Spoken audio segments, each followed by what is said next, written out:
Cette fois-ci, je suis pas content. Les Balais écarlates est le premier film qui ne sort pas dans les salles. Et pourquoi? Parce que jadis, il y a eu une histoire qui s'appelait les Balais roses. L'aide de camp du général de Gaulle convoquait des adolescentes dans un pavillon de chasse et organisait des partous. Ça a défrayé la chronique, mais curieusement, la presse à l'époque n'en a pas beaucoup parlé. On a mis tout sur le dos du recruteur, qui est une espèce de Mac, et finalement, les hommes politiques s'en sont sortis, personne n'a été condamné. Et quand j'ai regardé les journaux de l'époque, je me suis aperçu que personne n'en parlait. Aujourd'hui, nous sommes devant une recrudescence de la pédophilie sur les enfants. Les Balais roses, c'était des petites jeunes filles, c'était déjà pas bien. Mais là, il s'agit d'enfants, quelquefois de 6 ans, de 3 ans, que l'on viole pendant des espèces de réunions, et non pas par un sadique, un malheureux malade forcené qui a perdu la raison. Non, ce sont des gens tout à fait normaux, qui occupent généralement des postes très importants parce qu'ils sont obligés d'acheter ces enfants pour une soirée, par conséquent de donner de l'argent ou aux parents ou aux recruteurs. Et c'est souvent des enfants de pays étrangers qui sont en France quelquefois en clandestin. D'autres fois, ce sont carrément des fils d'ouvriers, même quelquefois des gens beaucoup plus importants. Et ça c'est dégueulasse. Et je ne sais pas, j'avais vaguement traité ce sujet dans Le Témoin, que vous avez vu dans ma collection. C'était Philippe Noiret qui était amoureux d'une fille de 12 ans qu'il assassinait, mais c'était un cas très particulier. Ensuite, je m'en suis occupé dans Noir comme le souvenir. Une petite fille qui avait été enlevée, comme celle qui vient d'être libérée, qui s'est évadée après 8 ans, où elle était séquestrée par un type qui s'est suicidé. Ça s'est passé en Autriche, elle est à la une des journaux aujourd'hui. J'avais traité ça un petit peu comme ça, des petits cas.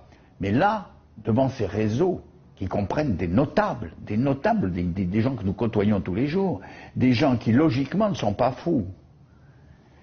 Alors là, ça m'a vraiment dégoûté. Alors j'ai fait le film, et je ne vous dis pas la fin, vous verrez la fin, elle est terrible. La fin est terrible, je crois que c'est une des fins les plus dramatiques que j'ai pu faire dans ma vie. Et j'ai voulu stigmatiser ces réseaux pour les faire disparaître. Et alors évidemment, quand le film a été fini, je me suis dit, je vais le montrer aux associations caritatives. Il y en a plusieurs qui s'occupent justement de récupérer ces enfants. Car si on découvre 2 ou 3 enfants assassinés par an ou disparus, on ne parle pas des 100 000 enfants qui sont enlevés et 3 jours après, on les retrouve soit dans un parc, soit devant leur porte, soit dans un bois. Et à ce moment-là, ceux-là sont traumatisés, mais retrouvés. Alors ça, on n'en parle pas de ces gens-là. Alors, c'est pour ces enfants-là que j'ai fait le film, pour que ces réseaux soient détruits. Car c'est comme des nids de vipères, des nids de scorpions, il faut détruire ça. Alors, je fais le film, je le montre à des associations caritatives qui me disent « Mais monsieur Mocky, nous on lutte depuis des années pour ça, pour ce que vous venez de montrer. Les photos dans les fermes où on met des enfants nus et on leur fait faire l'amour dans des fermes, on fait des photos qu'on vend dans le monde entier. » Alors je révèle tout ça, et quand le film est fini, je le montre dans une salle. Alors les mères pleurent, c'est un mélo, c'est un grand mélo flamboyant comme on en faisait. On ne peut pas ne pas faire un mélo avec une mère qui cherche son enfant, car le film c'est une mère dont l'enfant a disparu et qui le cherche.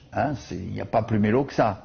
Mais c'est un mélo avec un fond social et un fond, il faut absolument arrêter ça. Alors le film terminé, je le présente, bon ces associations trouvent ça très bien, mais par contre je commence à voir que des gens se détournent du film. Au lieu de m'aider à le sortir, et en plus, j'avais décidé, une fois mes techniciens et mes artistes payés, de donner tout l'argent à ces associations pour qu'elles s'occupent de ces enfants violés. Car il y a maintenant des maisons avec des psychologues qui s'en occupent après, parce qu'il faut s'en occuper. Une fois qu'ils ont été violés à cet âge-là, évidemment, ils ne sont pas bien.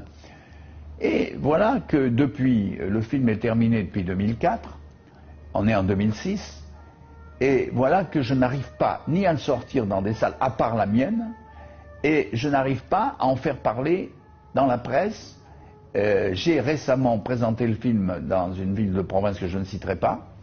Des journalistes étaient présents, il y avait du monde, le film a été applaudi. On m'a dit, mais monsieur Mocky, mais ce film est tout à fait normal, parce que moi j'ai pensé à un moment qu'il était mauvais le film, puisque tout le monde le refusait. J'ai dit, tiens, peut-être que j'ai fait une connerie, que le film n'est pas bon.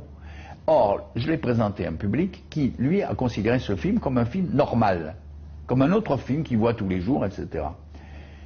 Alors, aujourd'hui, je suis en colère contre tout le monde, car si on empêche ce film de sortir, on rejoint le film de Stanley Kubrick, Les Sentiers de la Gloire, qui est resté 30 ans interdit parce qu'il racontait l'histoire des soldats français que d'autres soldats français fusillaient parce qu'ils ne voulaient pas aller tuer des gens. Il est resté 30 ans interdit. Je ne vous parle pas de tous les films qui n'ont jamais pu se faire, puisque déjà au départ, ils étaient censurés même avant d'être faits, donc ils n'ont pas trouvé l'argent pour le faire. Alors mon film est un exemple, et ici, aujourd'hui, grâce, faut le dire, à Jérôme Sédou, qui dirige cette collection qui m'est consacrée, il a eu le courage de sortir le film que vous allez voir là.